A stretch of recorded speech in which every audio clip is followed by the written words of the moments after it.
After a successful sweep of Queensberry versus Matchroom's 5-on-5, Dynamite Daniel Dubois explodes in victory over Philip Hrgovic.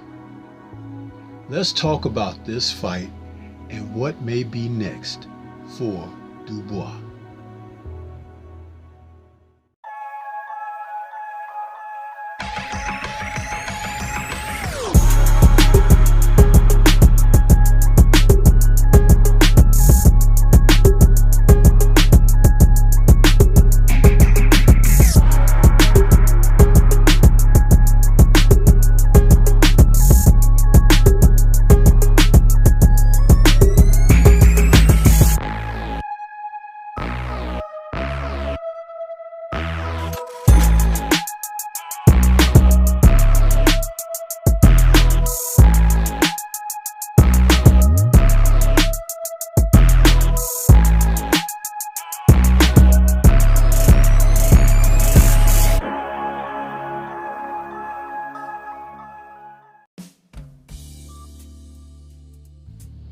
In a fight that could have easily been billed as a grudge match between Philip Hrgovic and Daniel Dubois, Daniel Dubois was able to exorcise the ghost of Hrgovic and the disrespectful remarks that plagued them throughout the build-up toward their match.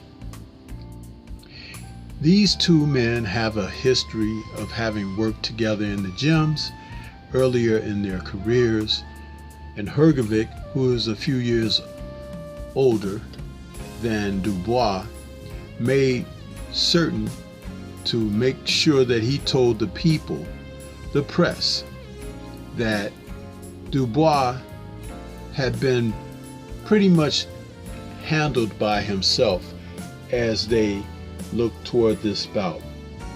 Now, what was very interesting is the fact that the history of working in the gym with fighters, it used to be a thing where it was kept amongst those participants in the gym.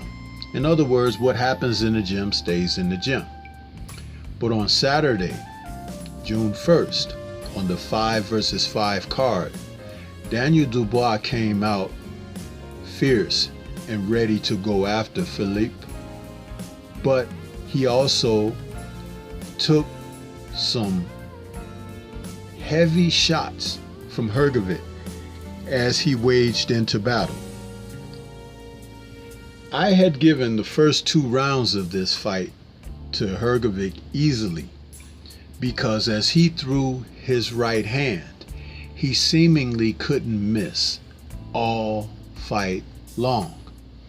But it became evident that whatever power that Hrgovic was known to have, on this particular night, it would not faze Dubois one iota. Iota being key, not one, because Dubois walked through Hrgovic's shots as if he were Joe Joyce. And any past doubts about his courage, about his conviction, about his desire were put to rest as he haunted Hrgovic throughout this match. As rounds 4 and 5 came to be, Dubois began to land his own shots.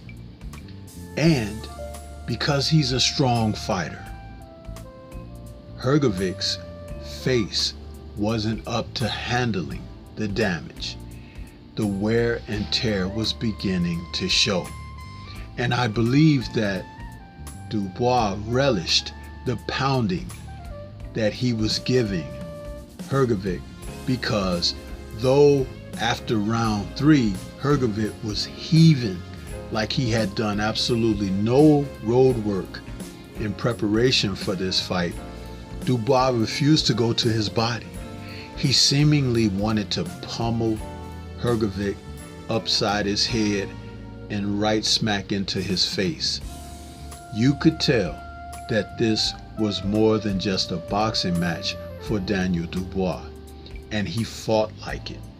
Where was the man who took that knee against Joe Joyce? Where was the man that took that knee against Alexander Usyk? Nowhere to be seen in Saudi. Although that person looked a lot like who was in the ring on this night, what we saw in this particular fight was a heavyweight fighter who had fallen and had risen, got back to his feet, and turned a tremendous corner in his personal career. Daniel Dubois, beginning with his fight back in December on the Day of Reckoning card where he pummeled Big Baby Miller, continued that onslaught as he attacked Hrgovic in this fight. You could see that he was on a mission and he wanted to beat Hrgovic up. Knock him out, that may have been a part of the plan as well. But the battering is what I paid attention to.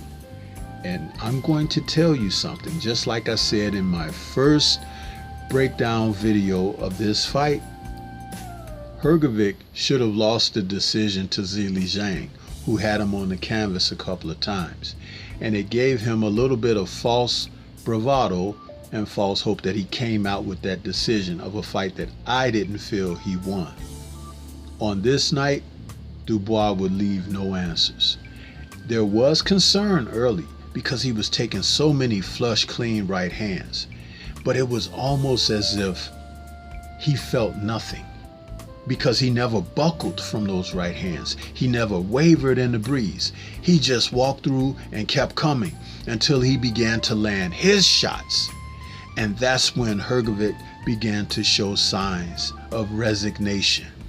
There was a point in the fight where he had stumbled around. I don't know if it was round 6 or round 7, but he stumbled into the ropes looking for a way out. The old saying, fatigue makes cowards out of men, seemed to come into play here. Hrgovic's conditioning didn't appear to be on track for someone that is looking to fight at the next level of boxing. He may have taken Dubois lightly as he spoke lightly of him in consideration and promotion of the fight. The gentleman that he faced last back in December, Mark DeMori, didn't belong in the ring with him at all, and he dealt with DeMori very quickly. Maybe, believing his own hype, he thought that he would do the same to Dubois. But class often tells. Once Hrgovic's blood began to flow, his confidence began to go. It's something that is often seen in bullies, in fights, and in boxing. You don't want to be the bully. You want to be the better. And this was surely a case of Philip not being the best that he could be. As Dubois pounced on him, you could tell that he was relishing the opportunity to make Hrgovic eat his words. The Big Baby Miller fight did a lot for Dubois' confidence and to let him know that he belongs in the upper levels of the heavyweight division. And now with this victory over Hrgovic, who was just trying to wait around for a title shot, possibly with the IBF, it has all been snatched right from under him. And Dubois is the one now who can look forward to making negotiations toward a world title shot, possibly with Anthony Joshua. The other thing that I liked about Dubois' performance here was he was stoic, he was all business, and he would not be denied. I like this, and for a man who is only 26 years old, he suffered 2 defeats and he's come back extremely strong from those defeats. This is going to be a difficult person to deal with because there is nothing to be worried about now. He can fight freely. There's nothing to protect like a oath, but there is something to give, and that is a wholehearted effort, something that we're just not seeing enough of in the sport of boxing. And Dynamite Dubois, salute to you. You are a fighter that has a bright future ahead. I had remarked that maybe Caroline was the best fighter in the Dubois family, but performances like this could really make Stormy B-Man change his mind. I look forward to the future. A title shot with AJ is possibly before the end of the year, and Dubois is someone to take notice of now. But what do you think? This is Stormy B-Man. Shout out to the mighty LDBC and Liberated Perspective, a third eye view of the world. For more content such as this, please like, comment, subscribe, and share. Peace to everyone out there, and everyone please remain safe.